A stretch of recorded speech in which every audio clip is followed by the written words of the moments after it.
So thank you very much for your interest in the webinar this evening and welcome you all. I see a lot of teachers, middle school teachers, high school teachers, engineering teachers, and the project leadership teachers. That's great. Welcome. So before we get started talking about the webinar, I just want to briefly introduce this whole series of webinars. So as a lot of you probably are aware of, starting this October, we are offering a series of webinars once every 2 weeks, basically talking about all the essential topics about invention education. So like next week, in 2 weeks, our next one will be having teachers share their experience of doing project-based learning at their community level. So basically, they build up the whole community getting involved in their invention education projects, and then they are going to share their experiences on this. And for today, we will start our first webinar on the hands-on skills. So working with basic materials like clay, cardboard, and foam. So this webinar will be recorded and be posted online so that you can review them in the future at your convenience. So after this webinar, we will send out a separate email about how to access the recording and also information about next webinar. So please keep an eye on that. And for today's webinar, so specifically, we set up this chat window. I see a lot of you have already used it. So if you have any questions, please post those questions. At the end of our presentation, we will have 5 minutes to answer those questions. And also for today, Don and I will be able to stay a little bit late. So if there are questions, we will try to answer your questions during this webinar. So you don't need to turn on the microphone on your computer for this webinar. And also, I want to mention that we always understand that teacher, you have different situations and maybe you have particular needs. So always feel free to send out email to set up this one-to-one conversation with us, and we would love to be able to help. Okay, so let's get started. Okay. So just to briefly introduce our program. So the Lemelson-MIT Program is a multifaceted program for inventors at all ages. Specifically, we have over 15 years of experience of invention education. We work with high school teachers and students on invention projects, which is supported by our Invention Education Grant Initiative. And we also have this JV Inventive Grant Initiative, which we offer free curriculum and materials to teachers. That's mainly for middle school and early high school students. Okay, so this evening specifically, we will leverage our experience working with middle school and high school students to talk about the tools and the potential design ideas they can work with different materials. Around specifically, we're going to focus on 3 basic materials: foam, clay, and cardboard. So this evening, I'm very happy to invite Don Domes to co-host our today's webinar. So just a brief introduction of Don. So Don is a retired high school CTE teacher working for the Hillsborough Public School District in Oregon. So since retirement, Don has been working on special projects in STEAM and CTE for the Office of School Performance in the school district level. And he has been hosting workshops, webinars, and to present practical suggestions and tips to engineering teachers, robotics, and science teachers who are interested in project-based. So with regard to Don's Lemelson-MIT invention education experience, so about 10 years ago, Don led the invent team of the Hillsborough High School. So his team invented a self-installed car heads-up display. Since then, he has been serving as a math teacher for our program. So Don, welcome. Can you tell us a little bit more about the invention your team created? So what the kids wanted to do was help drivers keep their eyes on the road while driving. And you can see the young lady sitting there in the seat. We used a game console because we couldn't drive a car into SATA when we showed this thing off at MIT. What they did is they came up with a way to display the dash information in the bottom quarter of the windshield of the car. They used a connection to the car's computer, which is the onboard diagnostics connector that's located under the dash. They connected that to a mini computer that was stored under the passenger seat. That fed a display that was located up on the dash, and that display displayed into a special reflective coated material that we put on the window that you look out through in the front. And then they could also, besides displaying like your speed and other information, if turn signals were on, etc., we also got it working so that you could display Microsoft Streets and Trips. I know that's a flash from the past, but it was pretty cool in those days because you could kind of see where you were going and plot out your itinerary. Yeah, I agree. Even for nowadays, it's still kind of cool having students to create this. Yeah. So, Don, I believe your students must have been working with a lot of tools, or working with different materials. So, can you talk to us a lot about basic safety rules when you have kids use tools? Right. They worked with a lot of tools, and they also worked with a lot of technology and a lot of special volunteers and folks that we brought in to help them. On the safety rules, there's some really critical things. Anytime we're going to do activities, especially making type activities with kids, we want to definitely make sure that they've got safety glasses on. Any kind of tool that you're using, they should have proper instruction on that tool. If there's any doubt about whether they know how to use it, even something as what may be simple like a battery-powered hand drill, there's still a lot of issues with that. Make sure that they know how to use the tool. Ask if you need any help with that. Don't hesitate to contact me. Have a plan of what you're going to do with the tools. So the tools have a purpose. Sometimes if you're a nail, everything's a hammer, and that's not that's not always the right solution. Be mindful of others that might be in the workspace, and especially others that may not be familiar with the tools. We had a general rule in our shop area that once you entered the shop area where the making was going on, everybody had to have safety glasses on in there, because sometimes other people would be interested. They weren't necessarily the kids that were working on the project. One of the really important things is to secure the workpiece. If you're using anything that's a little bit sharp, we had a general rule that you should have both hands on that object, like a utility knife. If you have both hands on the utility knife, there's a lot less chance that you're going to get cut with that. But that means that something's going to have to hold the workpiece that you're working on. Whenever you're using a tool, of course, horseplay or any kind of goofing around is totally inappropriate in that kind of environment. You want to make sure that you're solidly standing, that the floor is not covered with things that basically act like marbles, with shavings and those kinds of things. Removing jewelry, watches, loose clothing before working around any machinery, making sure that hair is tied back and that appropriate shoes adequately cover the feet. And of course, never working when you're tired or unfocused, and leaving the workspace cleaner than you found it. Now, making sure that you've gone over safety with the kids is really, really important. Generally, best practice is that you give them a safety test with their name and the date on the test, so that you have a record that they have responded in their own writing, even if it's just a true-false type thing or whatever, that you have a record that you covered safety. One of the things that's always dangerous about safety instruction is, what about the kids that weren't there that day?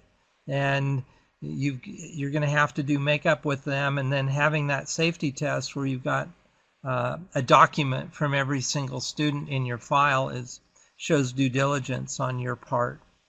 Now, these rules are not the only safety rules. Of course, depending upon your own environment, there may be more also. A lot of this you may say is common sense, but kids are inexperienced, and common sense comes from learning.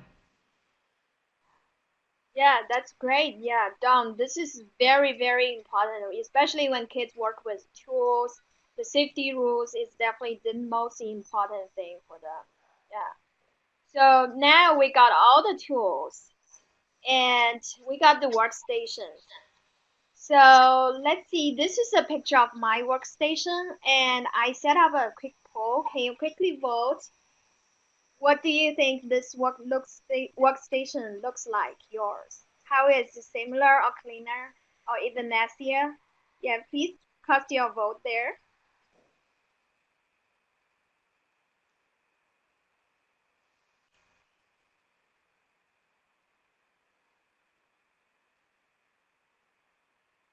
Wow, it's great. So the majority, we have over 70% of the audience actually have a workstation better cleaner than mine. Wow, that's amazing. Yeah.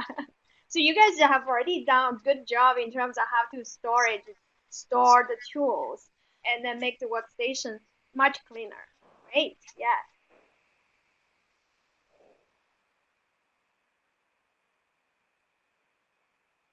So here, although often you will find a workstation like mine in a machine shop or maybe in some schools. Okay, so I just want to emphasize that it's important that you got all the tools, all the materials, and you need to organize them. So for example, here is an example of the two storage system and the material system that you can easily find the tools and the materials. See, on the left side, the picture shows how you can store the tools. You put them into different bins with different labels so that students, once they finish using us, they can always put them back and it's easy for them to find us. And on the right side, it's a material storage system where all the materials are labeled using colors. For example, the blue color, the metal one, those are all the materials about the metal. So I know that, for a lot of K-12 schools, often you may not have a material library like this. But the stainless steel rack with wheels, you can easily find them in stores like Costco or Home Depot. The good thing about this is such a rack can easily store the materials and easily transport to another school. And if you have them well labeled, students can easily find all this. So basically, the purpose of being organized is that you won't spend more time tinkling with kids. It's not looking for the stuff to tinkle with, right? Okay.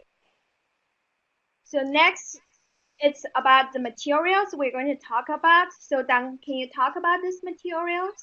Some of these really common materials that are really easy for kids to get started with, including clay, foam core board. That's a special kind of foam board that kind of has a stiff paper on each side of it. And then, of course, cardboard, and that comes in all kinds of sizes and thicknesses. And then multi-purpose foams, and if you go to like a Home Depot or a Lowe's, there's a good chance that you'll see either blue or pink or other colors. A lot of times this is used in insulation type material. There's high density foams, and then there's foams that are more like the thing that the styrofoam that you use to store things in the summertime when you go on a picnic, which is much more low density. These things are generally relatively easy to cut. Of course, clay is easy to sculpture and form. Yeah, so I just want to add a little bit about the cardboard, like a cardboard and the foams.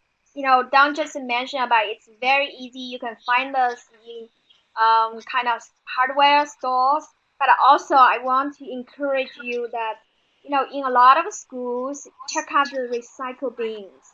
So often you will find those clean or maybe just use the cereal boxes and the cardboard and even some foams. You can easily find this. Yeah, and sometimes even like on the foam core, I've found that at places like Dollar Tree or Office Depot. There's real variation in cost on some of this stuff.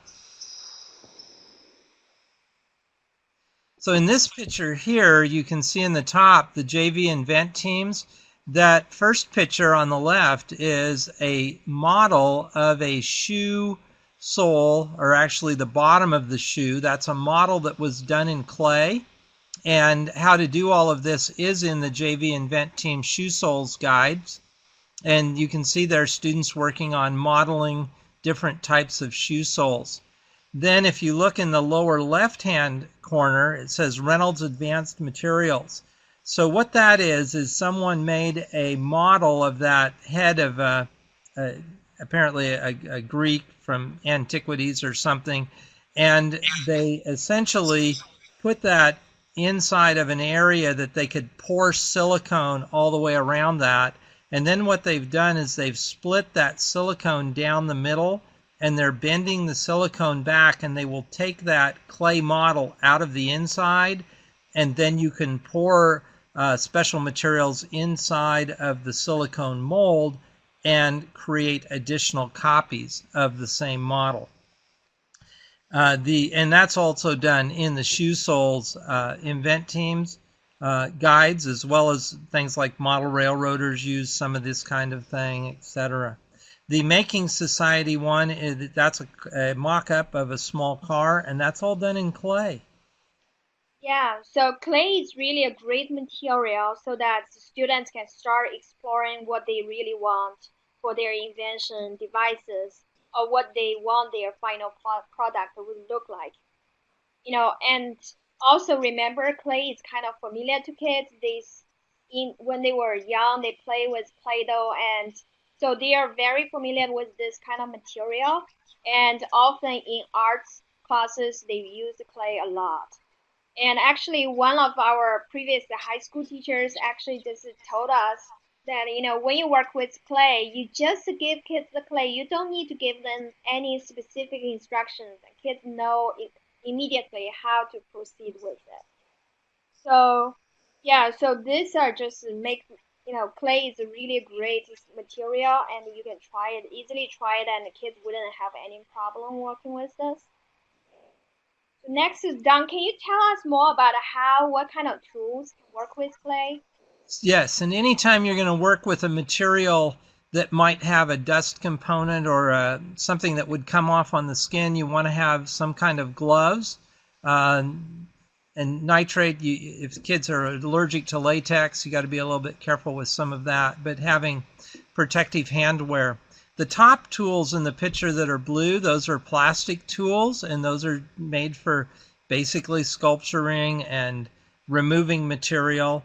The bottom tools, some of those on the left there next to the yellow kind of a spatula type thing, some of those have sharp edges, and you want to be real careful with that. The tool there that has the wire in between the two wooden handle pieces, those can be good for basically cutting through a block of clay, but all of those can be sharp. The pick that you see, that can be sharp. You got to make sure and help kids to be careful. What you don't want them to do is hold the object with their hand and then push towards it with a sharp tool, because they're probably going to slip and then they would get into their hand. Of course, safety glasses are really important. Yeah, safety is always the #1 rule when students work with tools. Great. So now let's move on to the cardboard. So cardboard, as a lot of you probably have already used it in your class before, it can be used to create a lot of things. For example, in the picture here on the left side is a display board for tools created using cardboard. And this picture on the right upper corner is a treasure box made out of cardboard. And cardboards can also be used to create toolboxes to store those kind of materials, that kind of smaller ones. It's a very good way to organize those tools. And also cardboards can be used for cell phone stand. And one thing I would specifically want to recommend is this website called maker.do.